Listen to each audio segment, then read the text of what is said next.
Hello friends, welcome to the new episode of my channel. আমি অরিত্র। তো আজকে আপনাদেরকে একটা দারুণ ইন্টারেস্টিং গল্প বলতে চলেছি। আপনারা প্রত্যেকেই নৃসিংহ অবতারের ব্যাপারে প্রত্যেকে জানেন, যেটাকে আমরা হিন্দিতে বা ইংলিশে বলে থাকি নরসিংহ অবতার।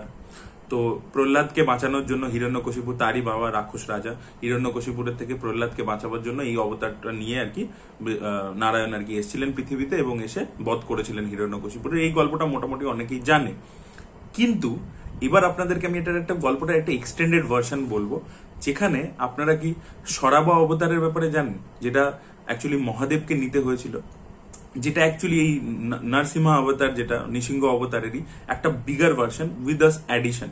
মানে অ্যাকচুয়ালি হয়েছিল কি, যে যখন নৃসিংহদেব হিরণ্যকশিপুরকে মানে কোলের ওপর বসিয়ে বুক চিড়ে দিলেন, তাকে মার্ডার করে দিলেন আর কি। কারণ হিরণ্যকশিপুর একটা বরদান পেয়েছিল যে তাকে মানুষ মারতে পারবে না, তাকে জন্তু মারতে পারবে না, তাকে ঘরের ভিতরে মারা যাবে না, তাকে ঘরের বাইরে মারা যাবে না, তাকে দিনের বেলা মারা যাবে না, তাকে রাত্রির বেলা মারা যাবে না। তাই জন্য নৃসিংহ অবতার হয়ে তখন নারায়ণ এলেন, তখন তাকে ঘরের ভিতরেও মারেননি, ঘরের বাইরেও মারেননি, চৌকাটে বসিয়ে মেরেছিলেন। মাটি আচ্ছা আকাশেও মারা যাবে না, মাটিতেও মারা যাবে না, তাই জন্য কোলের ওপর বসিয়ে মেরেছিলেন। দিনও নয় রাতও নয়, বিকেল বেলা হচ্ছিল তখন মেরেছিলেন। এবং মানুষও মারতে পারবে না, জন্তুও মারতে পারবে না, তাই জন্য নৃসিংহদেব হচ্ছে মানুষ এবং মানে জন্তুর আর কি কম্বিনেশন। মুখটা হচ্ছে সিংহর, বডিটা হচ্ছে হিউম্যানের, এবং পুরো চিড়ে দিয়েছিলেন। এবং বলা হয় যে প্রহ্লাদ আর কি যেহেতু নারায়ণ ভক্ত ছিল, তো হিরণ্যকশিপু তারই বাবা, তো সে আর কি তাকে বেঁধে রেখে টর্চার করছিল এবং বলছিল যে বল আর কি যে নারায়ণ কোথায় আছে। বলছে সব জায়গায় আছে। বলছে এই থাম্বার মধ্যে আছে। বলছে হ্যাঁ আছে। তো তখন আর কি থাম্বা ভেঙে আর কি নৃসিংহদেব বেরিয়ে এসে হিরণ্যকশিপুরকে মেরে বধ করেছিলেন।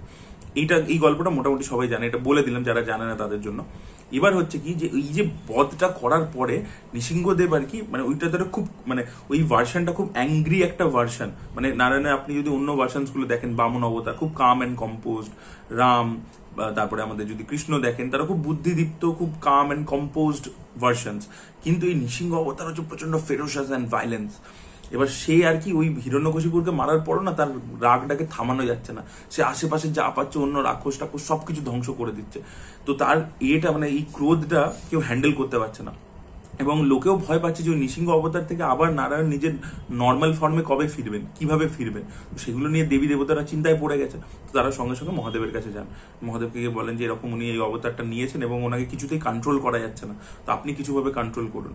তো তখন মহাদেব একটা অবতার নেয়, যেটাকে বলা হয় হচ্ছে সারাবা অবতার। এবং সেই অবতারটা মুখটা হচ্ছে সিংহর মতো, বডিটা হচ্ছে হিউম্যানের মতো, এবং তার সাথে একটা অ্যাডিশন আছে, সেটা হচ্ছে একটা বার্ড, পাখির যেরকম ডানা হয় সেরকম এই যে অবতারটা তারও একটা ডানা আছে। কিন্তু নৃসিংহ অবতারের থেকেও এটা সাইজে অনেক অনেক বড়। এবার সেই রূপটা নিয়ে মহাদেব আর কি পৃথিবীতে যান, এবং যাওয়ার পরে এই যে নারায়ণের যে নৃসিংহ অবতার সেটাকে পুরো জাপটে ধরেন, তার সাথে বিশাল মারামারি টারামারি হয়। প্রথমে বিশাল একটা ক্ল্যাশ হয় দুজনের মধ্যে, জাস্ট ভাবুন দুটো ক্ল্যাশ অফ টাইটান্সের মতো বিশাল রক্তারক্তি হয়। এবং তারপরে ফাইনালি যেহেতু আর কি মহাদেবের অবতারটা আরো বেশি পাওয়ারফুল ছিল এবং অ্যাডিশনাল ওই বার্ড উইংটা ছিল, সো ওকে পুরো ধরে জাপটে ধরে নিয়ে আকাশের দিকে উঠতে শুরু করেন এবং পৃথিবীর ভূমণ্ডলের বাইরে চলে যায়। এবার যাওয়ার পরে যখন আকাশে অনেকটা উপরে উঠে যায়, তখন আর কি গিয়ে বলা হয় যে নৃসিংহ অবতারের যে রাগটা, যে ফেরোসাসনেসটা, সেটা তখন শান্ত হয়। তখন উনি রিয়েলাইজ করেন এবং তারপরে উনি নারায়ণের পুরনো যে ফর্ম তাতে আবার ফেরত যান, মানে যেটা যেটা আমরা দেখতে পাই আর কি উনি বৈকুণ্ঠতে যেভাবে থাকেন, তো সেই ফর্মে আবার ফেরত যান। ওনার রাগটা মানে কম্পোজ হয়, মানে কাম অ্যান্ড কম্পোজ স্টেটে আসে। এবং উনি মহাদেবকে থ্যাংক ইউ বলেছিলেন যে ধন্যবাদ, তুমি আমাকে হেল্প করলে আবার আমার নিজের ফর্মে ফিরতে। তো এটা একটা গল্প আছে যেটা আর কি শিবাইটসরা বলে, মানে শিবের যারা ভক্ত তারা এই ভার্সনটা বলে যে সারাবা অবতারের হচ্ছে এইটা ভার্সন। সেই এসে নৃসিংহর সাথে লড়েছিল এবং তাকে পরাস্ত করে নারায়ণকে হেল্প করেছিল নিজের ফর্মে যেতে। এবার বৈষ্ণবাইটস যারা হচ্ছে বিষ্ণুর ভক্ত, তাদের একটা এই গল্পটার একটা অন্য ভার্সন আছে, যেটাও আমি আপনাদেরকে বলে দিচ্ছি আর কি। তো বলা হয় যে এই সরাবা অবতার যখন এসেছিল পৃথিবীতে এবং নরসিংহার সাথে আর কি ফাইট করছিল, নৃসিংহর সাথে ফাইট করছিল, তখন আর কি নৃসিংহ অবতারটা নিজেকে ট্রান্সফর্ম করে আরেকটা সেকেন্ড অবতারে কনভার্ট হয়ে যায়, যেটার ব্যাপারে সচরাচর আপনারা শুনতে পাবেন না। যেটা হচ্ছে একটা ডুয়াল হেড বার্ড, মানে একটা পাখির মতো হয়ে যায় সে, যার মুখ দুটো মাথা আছে এবং গায়ে মারাত্মক জোর। মানে তার ছবিটা হচ্ছে, ডেপিকশনটা হচ্ছে যে সে একটা নিজের ক্লথে করে একটা হাতিকে অব্দি তুলে ফেলতে পারে, এতটাই তার পাওয়ারফুল। সেই অবতারটার নাম হচ্ছে গান্ডা বেরুন্ডা বলে। গান্ডা বেরুন্ডা মানে হচ্ছে ডুয়াল হেড, গান্ডা বেরুন্ডা। এটা আপনার কর্ণাটকে যদি যান তাহলে সেখানে এই গান্ডা বেরুন্ডার মানে মূর্তি অব্দি আছে। তো বলা হয় আর কি এই যে নরসিংহ অবতার বা নৃসিংহ অবতার সেটা নিজেকে ট্রান্সফর্ম করে এই গান্ডা বেরুন্ডা হয়ে যায় একটা পাখির মতো যার দুটো মাথা আছে, এবং সেই ভার্সনটা এই সারাবার সাথে ফাইট করে এবং সারাবাকেই সে পরাস্ত করে দেয়। এরকম একটা গল্প কিন্তু বৈষ্ণবাইটস যারা আছে মানে বিষ্ণু পুরাণের অনুযায়ী আর কি এটা ভার্সন। আর শিব পুরাণের অনুযায়ী যে গল্পটা আপনাদেরকে আগে বললাম, এই সরাবা অবতারই নৃসিংহকে আর কি ঠান্ডা করেছিল, কাম অ্যান্ড কম্পোজ করেছিল। তো এই দুটো ভার্সন আছে, আমি দুটো ভার্সনই আপনাদের সাথে শেয়ার করে দিলাম।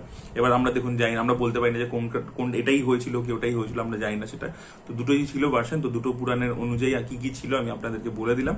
এটা কিন্তু এই অবতারটা, এই সরাবা অবতারের ব্যাপারে কিন্তু সচরাচর বেশি কথা হয় না, এবং মহাদেব যে এরকম একটা রূপ ধারণ করেছিলেন এটার ব্যাপারে কথা হয় না, বা এই গান্ডা বেরুন্ডার ব্যাপারেও বেশি লোকে জানে না। তাই ভাবলাম এটা একটা আননোন স্টোরি ছিল, সেটা আপনাদের সাথে শেয়ার করি। So that was it guys, thank you so much watching this video. ভিডিওটা কেমন লাগলো অবশ্যই কমেন্ট সেকশনে জানাবেন। এই ভিডিওটা ভালো লেগে থাকলে লাইক করুন, শেয়ার করুন, চ্যানেলকে সাবস্ক্রাইব করতে ভুলবেন না। বাই।